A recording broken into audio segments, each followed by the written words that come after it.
Je m'appelle Andrea Filidor Ricardoz et je suis violoniste au Conservatoire de Corse Henri Thomas et à l'antenne de Bastia. C'est ma 5e année au festival Sourire Musique.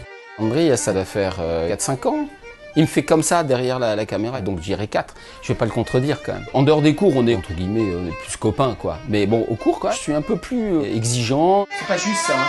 Attention. Stéphane, c'est un prof assez pointilleux. Ça permet aussi de développer une nouvelle méthode de travail par rapport aux profs qu'on a à Bastia. Je fais des tirés. Dida. Non. Plus d'archi mais plus égal. Plus d'archi. Hein. Ouais.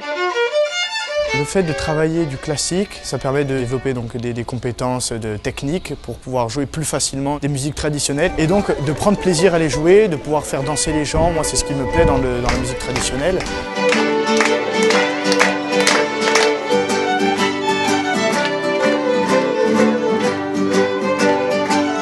Je m'appelle Livia, je fais du violoncelle. Je suis venue une première fois et quand on vient une première fois, on revient. Je suis présent depuis quelques années sur le festival Sourire Musica. Des connaissances que je retrouve, Livia, Anna. J'ai plaisir à les voir revenir, à les entendre au bout d'1 an de progrès. Et j'essaie de transmettre des choses qui vont leur être utiles durant l'année suivante.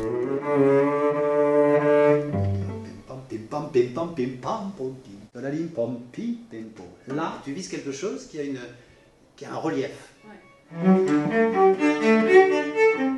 C'est autant un professeur qu'une épaule sur qui je peux m'appuyer une fois par an. Parce qu'en m'apportant dans la musicalité et dans l'expression, il m'a appris à me sentir bien avec mon instrument. Et comme c'est quelque chose qui fait partie de tous les jours de ma vie à l'année, ça m'a aidé à régler plus de choses aussi avec moi. Je suis Christiane, j'ai 74 ans. L'aventure elle dure depuis 20 ans.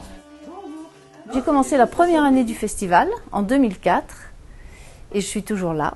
Christiane est là depuis le tout début, hein, c'est ça. On essaye de pas trop bavarder quand on se retrouve pour garder un peu de temps pour travailler quand même, mais c'est difficile parce qu'on se retrouve avec beaucoup de plaisir. Avec Hélène, bien sûr, c'est un plaisir de se retrouver. Quasiment, je dirais, une amitié qui a pu se nouer. Donc, moi, je vais au cours contente, tranquille, aucun stress, pour le plaisir.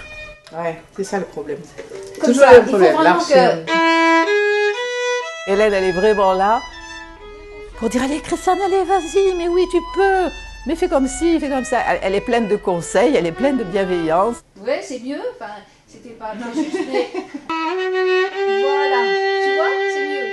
Christiane, elle a des bonnes bases. Chaque année, on trouve un morceau différent, on le travaille, et puis à la fin des 10 jours, eh bien, elle y arrive bien, elle arrive à le jouer en public. Jouer en public, c'est pas facile.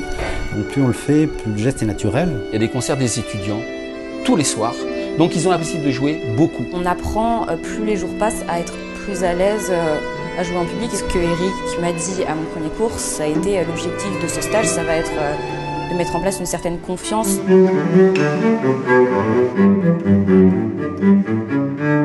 Ces concerts qui redonnent une sorte de simplicité au rapport au jeu musical, sans enjeu, sans concours, avec quelque chose qui est important pour avoir une énergie positive dans la façon de se présenter en public, d'être bien, en fait, de se sentir bien. On était présents au concert, mais aussi à la restitution des académiciens. Ça nous permettait d'une année sur l'autre de voir l'évolution des jeunes. Et nous, parfois, on est estomaqués, quoi. Je veux dire, Maxime, par exemple, on l'a vu tout petit.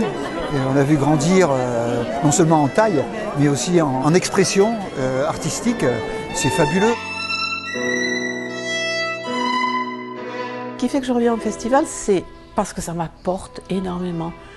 De voir tous ces niveaux, les plus petits qui commencent, les super forts, c'est extrêmement enrichissant. Il y a vraiment une acceptation de tout niveau, de toute différence, mais autant à vouloir se professionnaliser qu'à vouloir être simplement amateur.